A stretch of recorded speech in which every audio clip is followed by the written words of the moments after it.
나는 왜 남에게 일을 맡기면 불안해하는가? 작은 무역업체 과장인 영우 씨는 오늘도 밤늦게까지 야근이다. 덕분에 그의 부하 직원들도 꼼짝없이 야근을 하고 있는데 불만이 가득한 얼굴이다.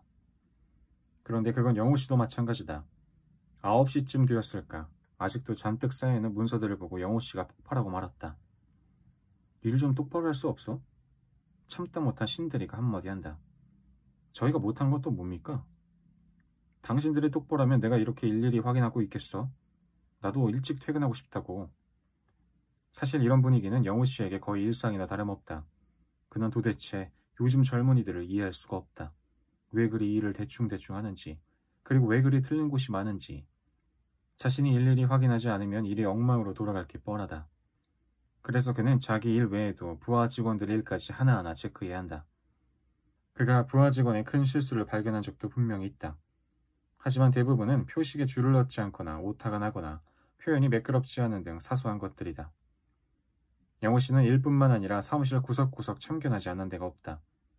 물건이 제자리에 없다거나 수건이 삐뚤어지게 걸려있다거나 하물며 다른 사람 책상이 지저분한 것까지 잔소리를 한다. 우리의 일터에는 꼭 영우 씨 같은 사람이 있다.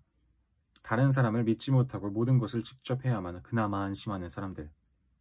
그들은 늘 마음이 편치 않고 긴장 상태에 있으며 항상 분주하다. 이것저것 신경 쓸 게 많기 때문이다. 한편 그들은 어쩔 수 없이 남에게 일을 시키긴 해도 언제나 좌불안석이다. 일이 어떻게 진행되는지, 얼마나 진행되었는지 모든 상황을 다 파악하고 있어야 한다고 생각하기 때문이다. 사람들은 그들을 보고 남을 절대 믿지 못하고 자기만 믿는 사람이라고 하지만 실은 그렇지 않다. 그들은 자기 자신도 믿지 못한다. 그래서 일 진행 속도가 느리다. 꼼꼼한 건 좋은데 틀린 게 없나 확인하느라 때론 큰 것을 놓치는 경우도 있다. 그러다 보니 남보다 열심히 일하지만 성과가 그리 좋지는 않다. 모든 것을 직접 해야만 안심하는 사람들은 공통적으로 강박적 성향을 보인다. 계속 반복해서 확인해야만 하고 사소한 것들에 집착하고 물건이 흐트러져 있는 것을 견디지 못해 항상 정리정돈해야 하는 이들은 마음 편할 날이 없다. 앞에 영호 씨가 그런 성향을 가지게 된 데는 어머니의 영향이 컸다. 그의 어머니에게는 결벽증이 있었다. 매일 쓸고 닦고 정리정돈하기를 반복했고 아이들에게도 그럴 것을 강요했다. 그래서 아이들이 집안을 조금만 어질러도 혹독하게 혼냈으며 글씨도 줄을 맞추어 항상 반듯하게 쓰게 했다. 이런 어머니에 대해 영호 씨는 극심한 분노를 느꼈다.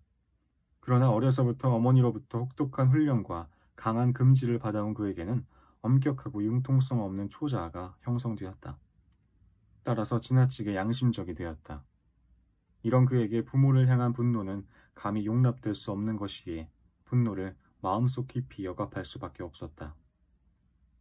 하지만 그렇다고 쉽게 가라앉을 분노가 아니었다. 그래서 그는 자꾸만 밖으로 튀어나오려는 분노를 처리하기 위해 취소라는 방어기제를 발달시켰다. 이는 일을 망쳐버리고 싶은 충동을 최대한 억압하고 그런 충동이 가져올 수 있는 결과를 취소하는 것이다. 따라서 그는 행여 일을 망칠까봐 확인하고 또 확인한다. 영우 씨는 어머니에 대한 사랑과 미움 사이에서 어쩌지 못하는 상태이기도 한다. 극심한 양가 감정 사이에서 항상 이럴까 저럴까를 고민하느라 선뜻 결정을 내리지 못하고 우유부단하다. 그래서 일 처리 속도가 느릴 수밖에 없다. 다른 사람을 믿지 못하고 모든 것을 직접 해야만 하는 사람들, 그들은 매우 외롭다. 아무도 믿지 못하고 사사건건 간섭하는 사람을 누가 좋아하겠는가? 그런데 타인을 믿지 못한다는 것은 언제든지 푹 빠질 수 있는 그물 위를 걷는 것과 같다. 언제 빠질지 몰라 항상 긴장하고 불안한 상태로 사는 것이다. 그들은 세상을 있는 그대로 느끼고 즐길 수 있는 자유 또한 잃어버린다. 세상은 항상 대비하고 준비해야 할 위험천만한 그 어떤 것이고 다른 모든 사람은 믿지 못할 엉망진창인 사람들이기 때문이다. 만일 당신 또한 다른 사람들을 믿지 못하고 모든 것을 직접 해야 마음이 놓이는 사람이라면, 그래서 항상 피곤하고 화가 나 있는 상태라면 한번 생각해보라. 당신은 스스로를 믿고 있는지, 다른 사람들은 과연 당신을 믿고 있는지 말이다. 분명한 것은 당신이 다른 사람을 믿지 못하는 한 다른 사람들도 당신을 믿지 못한다는 것이다. 신뢰란 서로 주고받는 것이므로. 만일 당신이 스스로 선한 사람임을 믿는다면 당신도 틀릴 수 있는 존재라고 생각한다면, 그러나 그 틀림을 수정할 능력도 있으며 틀릴 때보다 맞을 때가 훨씬 더 많음을 확신할 수 있다면 다른 사람도 당신과 비슷하다는 것을 알게 될 것이다. 그러면 당신 마음을 꽉 채우고 있는 불안과 긴장을 조금이나마 덜어내고 그 자리에 자유로움과 넉넉함을 들여놓을 수 있을 것이다. 또한 세상이 조금만 발을 헛디뎌도 낭떠러지로 떨어질 수 있는 위험한 곳이 아니라 사람들끼리 서로 믿고 도우며 살아갈 수 있는, 그래도 살만한 곳임을 알게 될 것이다. 그리고 세상은 정말 그렇다. 오늘은 여기까지 읽겠습니다. 오늘도 수고하셨습니다. 감사합니다. 안녕히 주무세요. 잘 자요.